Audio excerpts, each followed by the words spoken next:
नमस्कार दोस्तों, स्वागत है आपका हमारे इस वीडियो में जहां हम आपको सुनाते हैं पौराणिक कहानियां।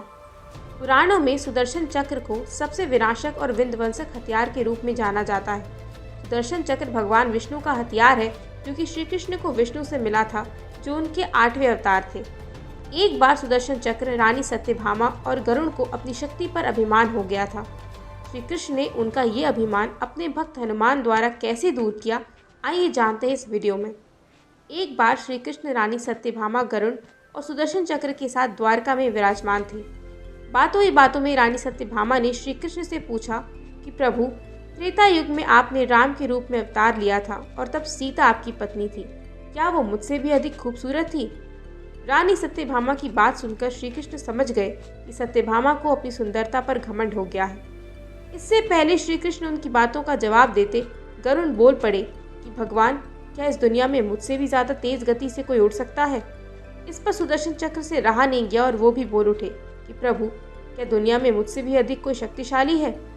उन सब की बातें सुनकर श्री कृष्ण समझ गए कि इनको इनकी काबिलियत पर अभिमान हो गया है। जवाब में प्रभु ने कुछ नहीं कहा और मुस्कुराने लगे। वो सोचने लगे कि किस तरह इनके अभिमान को तोड़ा जाए।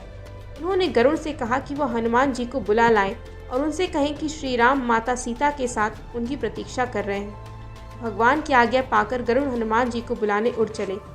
इधर श्री कृष्ण ने सुदर्शन चक्र को महल के द्वार पर पहरा देने को कहा और आदेश दिया कि उनकी इजाज़त के बिना कोई अंदर प्रवेश ना कर पाए।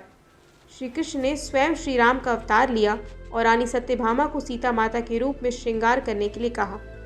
उधर गरुड़ हनुमान जी के पास पहुंचकर उनसे कहा कि वानरराज, आपसे मिलने के लिए श्री राम माता सीता संग द्वारका में पधारे हैं और आपको बुलाने के लिए मुझे भेजा है। कृपया आप मेरे साथ चले, मैं आपको अपनी पीठ पर बैठाकर जल्द ही वहां पहुंचा दूंगा। उनकी बात सुनकर पवन पुत्र ने कहा कि श्रीमत, आप चलिए, मैं आता हूँ। यह सुनकर गरुड़ कुछ सोच में पड़ गए।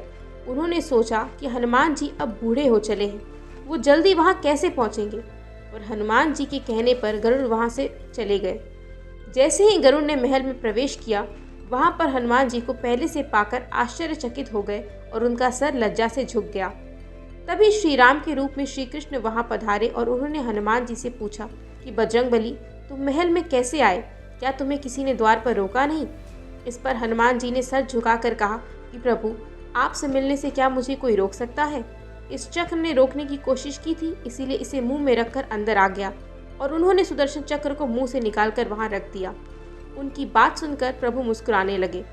तभी बजरंगबली ने श्री कृष्ण से पूछा कि प्रभु, आपको तो मैं पहचानता हूँ कि आप ही श्री कृष्ण के रूप में मेरे राम हैं, पर आज आपने किस दासी को सीता माता के स्थान दे दिया? उनकी जगह पर ये विराजमान है। हनुमान जी की बात सुनकर रानी सत्यभामा का अहंकार टूट गया। गरुड़, सुदर्शन चक्र और रानी सत्यभामा तीनों का अभिमान टूट चुका था। वो प्रभु की चरणों में गिरकर रोने लगे। श्री कृष्ण ने अपने ही भक्त हनुमान द्वारा अपने ही भक्तों का अहंकार दूर किया। इसीलिए कहते हैं कि हमें कभी भी अभिमान नहीं करना चाहिए, क्योंकि प्रभु की बनाई इस दुनिया में कोई ना कोई हमसे ज़्यादा शक्तिशाली हो सकता है। आपको हमारी ये वीडियो कैसी लगी हमें कमेंट करके ज़रूर बताएं। और हाँ, लाइक, शेयर और सब्सक्राइब करना ना भूलें। धन्यवाद।